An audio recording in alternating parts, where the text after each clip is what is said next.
You mind if I look through your hard drive?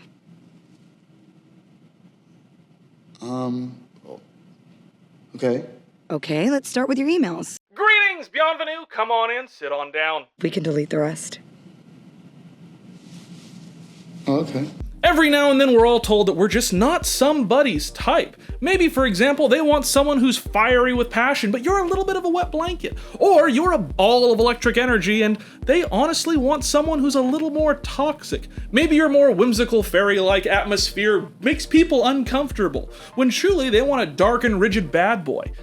It's hard understanding type combos and type combinations, and the Pokemon world is no different, which is why today we wanted to make things just a little bit more complicated by adding in some new typings. But we can't do this just willy-nilly. There's some science to it. There's relational ethics and theology that goes behind understanding what types work and don't. So let's go over here. So some quick maths. We currently have 18 different Pokemon types, meaning that if we're to break those down and add them back together into different type combinations, we have 153 potential type combos. Adding that to our first 18 that we have for monotypes, we now have 171 different types available to us within the Pokemon algorithm. What does that have to do with anything? Well, not a lot, especially considering that we still have some Pokemon type combos that have not been utilized, and some that have been utilized in some sketchy and roundabout ways. But if we're able to do, like we're attempting to do in today's video, and add in 4 new Pokemon types, that brings us up to just about 250 different potential types for Pokemon. It's incredible, it's astounding, but more importantly, it is a ton of fun. So without much further ado, let's hop back in today's video and away from this green screen. Hi, I'm the Thesterninator, but my friends call me Stern. Welcome to the channel. While you're here, don't forget to drop down below, like, comment, subscribe, do all that fun stuff that makes me and YouTube happy, and I'm sorry to say it, but you're just not my type. So yeah, new typings are hardly something foreign to the Pokemon world, and even then the idea has expanded within the Fakemon community. I mean, take a look at Pokemon Uranium. This is a fan-made game from 2016 that looks at a 10-year-long mystery of disappearance, all revolving around a nuclear power plant, and thus is perfect for introducing us to the nuclear type, with Pokemon like Gygaroach and Xenoqueen. Or maybe we want to look at a different game like Pokemon Xenoverse that gives us the sound type with Fakemon like Bramand and Skavroom. And it feels like since getting these fan-made games that brought in these strange new typings with some well-balanced mechanics, the Pokemon Company has been locking something devious away, teasing us with things like the Stellar type, a new type introduced in Paldea that only one Pokemon has. You know what we want, and yet you're hiding it behind one singular indigo turtle. So I took it upon myself to design a few Pokemon with these new typings, but I absolutely wasn't alone. You see, I went into our Discord to our Pleb Plus team and asked what types they would like to see incorporated, and I was not disappointed. The first idea that came about was something like a gravity or cosmic type. This was brought to us by the user Pixelated, and I love the idea. Shell Racer then came in with a light typing, and I feel like these two ideas kind of go hand in hand. They're wonderful and expressive and access an area of Pokemon that we haven't gotten to see before. I mean, Solgaleo and Lunala would have been perfect to introduce a type based around the cosmos, gravitational pull, or light. I mean, look at Necrozma as a singular entity and tell me that this isn't a light type Pokemon.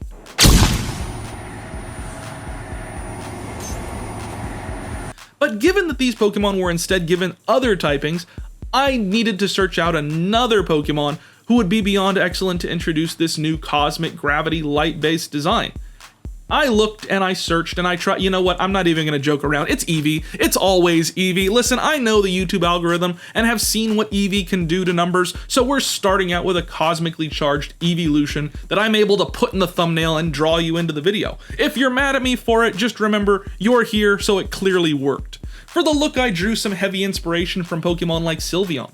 See, the original 3 evolutions all had these dog or cat-based designs, very Gen 1.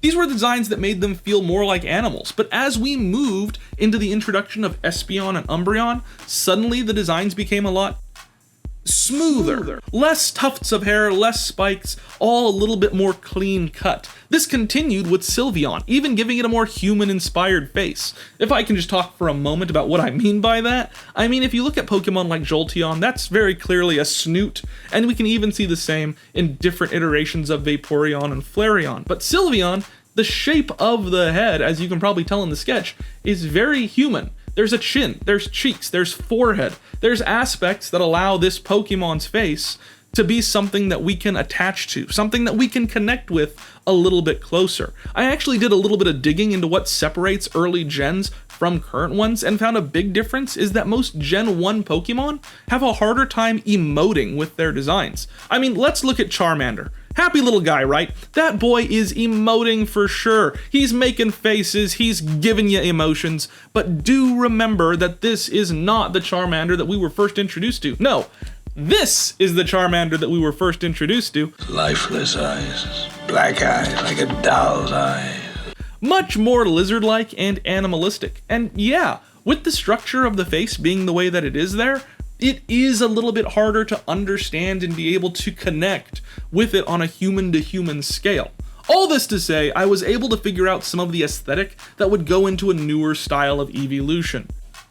So I wanted to look and emulate something like a spacesuit. Lots of black broken up by white with a slight technological aspect to it. Also breaking it up with these cosmic pigtails and flowy tail. I think the two textures juxtaposed really allow each other to shine.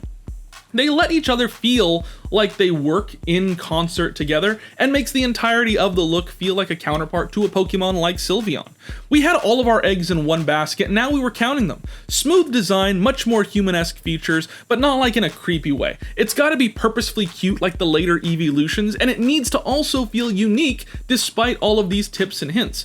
We'd also acquired that evolution should, would, and could look like a very specific type of feel, especially when focusing it all back towards Eevee. We have to remember, we're not just designing a whole new Pokemon. We're designing one that should already fit within the train of Pokemon who already exist within that niche. And I'm pretty happy with how the design turned out.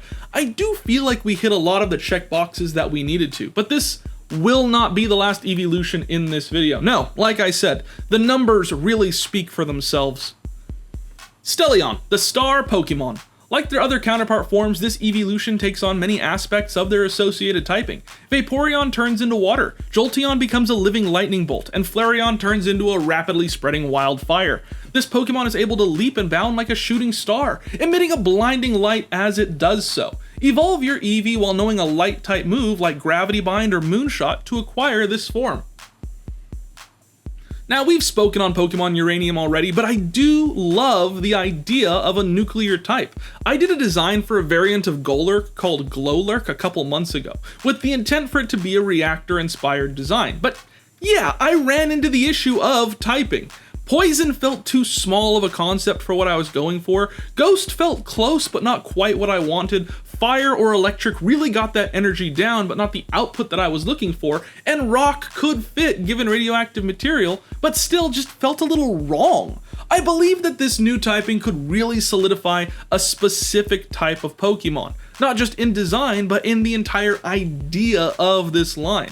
But the question is, how do we introduce it?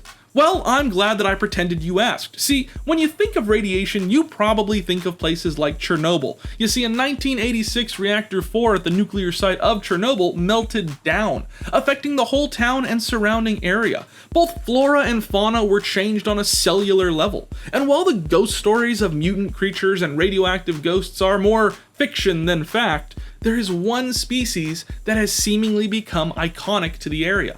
The dogs of Chernobyl. These are such a driving force of the area that signs and warnings have been posted to visitors not to pet these radioactive pupperinos. So what better way to integrate this typing than with animals who already possess this strange curse? I focused on the fur and how it can emulate something like a mushroom cloud, almost as if the radiation within this Pokemon is emitted from these large tufts, and making the body more of this slender and darker colored area makes it feel as though this green fur were expanding out from a hazmat style suit. I love this pupper and do wish that we could have a typing like this in game. I said already, I've faced the issues that come with designing Pokemon with this type of inspiration and how nothing seems to really fit. just ripe for grabbing us a new typing. I mean, if ground and rock can be two different things, then why not allow us to have something as different and specialized as this new look? Let me know down in the comments, and while you're there, please let me know what abilities that you think this Pokemon and the rest should have. I feel like when coming up with new typings, abilities are really what allow them to shine, and it's also an area that I'm not super well versed in. So I do ask for your help. Let me know down in the comments. Look at these guys throughout the video and tell me what abilities you think they should have. So check out Popobble, the isotope Pokemon. Their fur emits a dazzling and radiant glow that once made them quite popular. However, in recent studies it has shown that their fur is only stable when attached to their body. Once the fur begins to shed and blow off into the wind, it can cause severe burns on contact, with some even claiming that they've gotten sick by coming into contact with this blown away fur.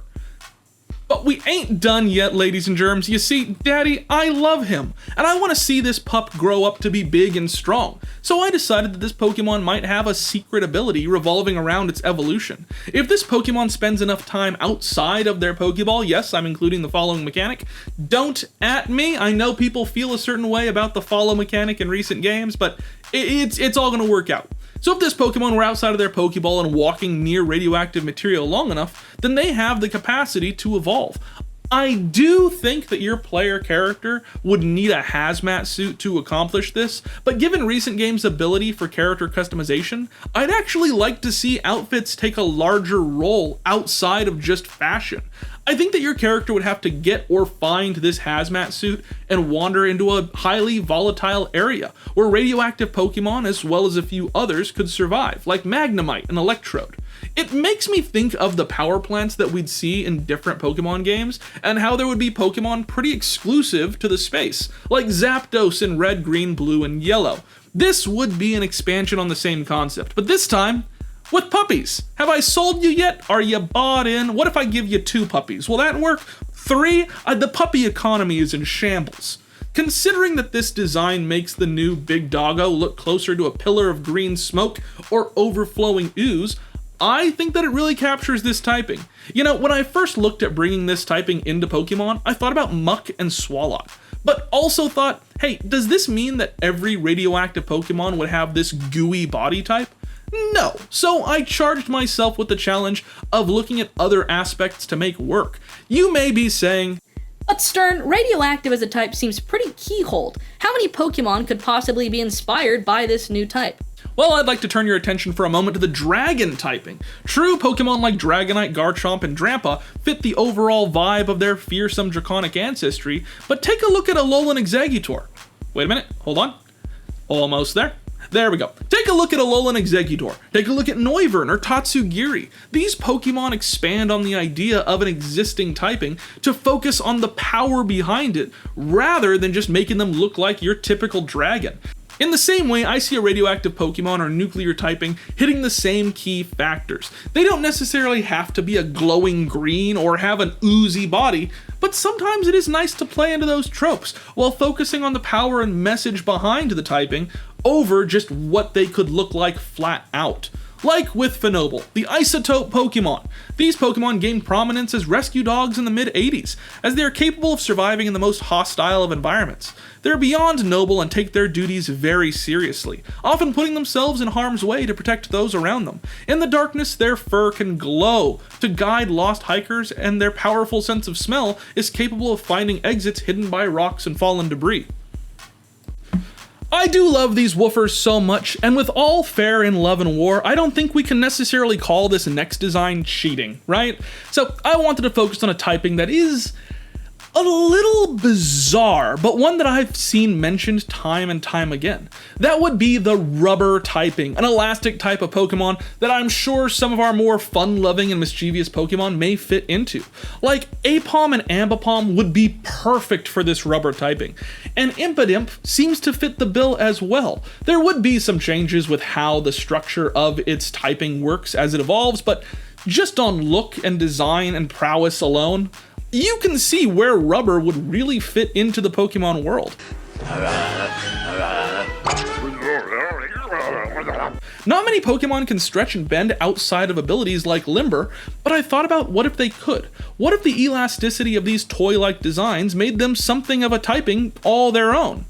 So I jumped into some old sketches and designs and decided that it was time to bring in an old favorite based on those sticky hands from the arcade prize corner. You know the ones that stretch and you can whip them around, and then dad gets mad because you're whipping them up into the front seat while he's trying to drive, and then he yells at you and you lose it, so you only really had the toy for about 8 minutes. Those hands, you know the ones. I based the look of this Pokemon on a gecko as well, mixed with these toys, capable of standing itself up on its tail and moving about, waving in any unsuspecting victims. While their bodies are small and just ripe for being swooped up by a predatory bird, the true power of this insurance mascot lies in that enlarged sticky palm on its tail.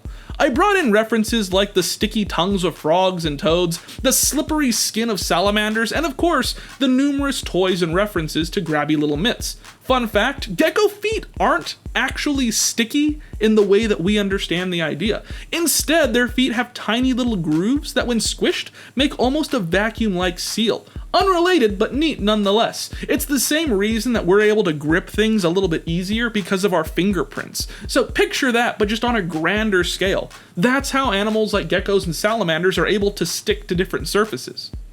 So meet Salamand, the elastic Pokemon. Their bodies secrete a sticky mucus that allows them to be able to adhere to walls and trees. Their greatest weapon, however, is their tail, which holds a specialized organ that emits this substance throughout the body.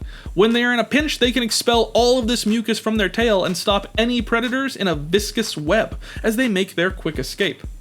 A cute little guy who has gone through quite a few changes since I first designed him all the way back in 2018, but no changes have been greater than those of its evolved form.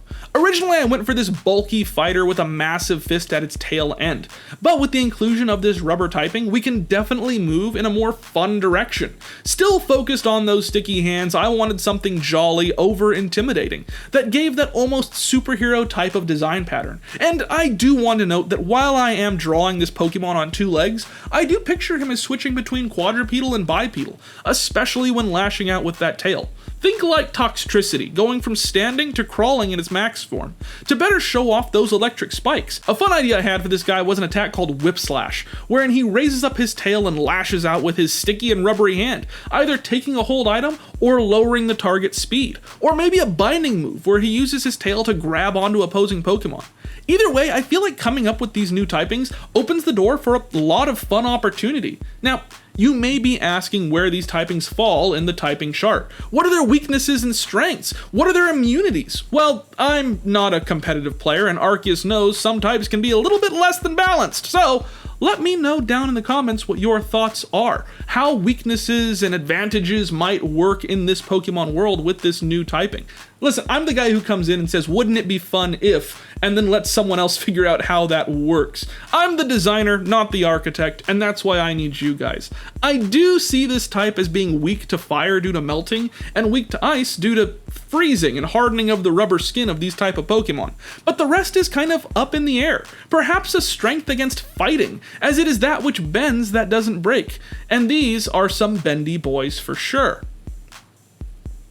So take a gander at Palamand, the elastic Pokemon. Swapping speed for endurance, these Pokemon can be wild and unpredictable. They take joy in bouncing around and breaking things, but it's all in good fun. While they aren't the fastest on foot, they do have a tendency to whirl themselves into a ball and bound away from foes that they see as a little bit too much of a challenge. Alright, we all knew it was coming, right? There is one type of Pokemon that fans have been clamoring for since Gen 1 with Jigglypuff, and later with Pokemon like Loudred and Meloetta. The sound type seems to already be a pseudo-typing within the Pokemon games. We see sound-based moves, and other moves and abilities referencing sound as though it were a Pokemon type. So upon deciding to do a video like this one, there wasn't a ton of wiggle room in escaping the sound type allegations. So, once again, we fall to a Pokemon who has been used time and time again to introduce this new typing. That, of course, being Eevee. Yes, in this video, you get 2 evolutions for the price of 1. I played around a lot with different ways to translate this sound typing, looking at different inspirations and ideas, even searching up what other Fakemon artists had done before me, but I just couldn't find anything that I felt worked. I decided to just go with my gut, to chase my dreams and do something wholly original. There was no need for me to explain any of my actions, just going for something that deep in my soul, within my heart of hearts, felt right. Something that captured the sound typing, but also made me feel whole again. I turned the ears into these waving pigtail-like designs and followed that through into the tail, even making one of the ears shorter so as to feel more like a microphone headset.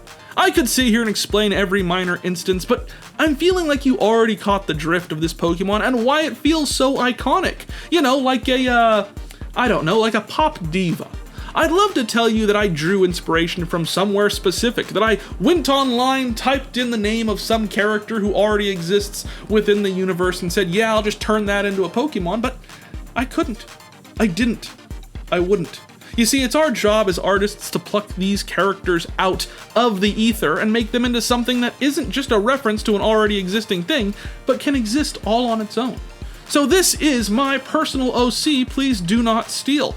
This is Hatsunion, the sound Pokemon. This rare Pokemon has become so popular in its native region that some has gone as far as to make holograms that perform on stage. Their singing voice is unmatched, and while these light constructs may not be the physical Pokemon, fans cheer, and people quickly fall in love with the harmonic frequencies and rhythmic dances of these Pokemon nonetheless. So who is your favorite? Who are you adding onto the team? Let me know down in the comments below. And when you do, don't forget to drop by the description where you can find various opportunities to support the channel. Over here, you can see the names of all of our supporters over on Patreon as well as YouTube memberships. And I have to say, I am beyond appreciative for all of the people who help make all of this happen. It's weird, it's odd, it's bizarre, but it's something that you guys enjoy watching and I enjoy making. So if you want to see more content like this, don't forget to like, comment, and subscribe. Do all that fun stuff that makes me and YouTube happy, and it sounds like you know where to find me. So I'll catch you in the next one. Bye. By the way, if you like Eevees, and I know you like the Eevees, you sick little freaks, don't forget to check out TrueGreen7, who's releasing a video right now about different evolutions where he collaborates with other creators. It's a ton of fun and really cool. Check it out, it's right here.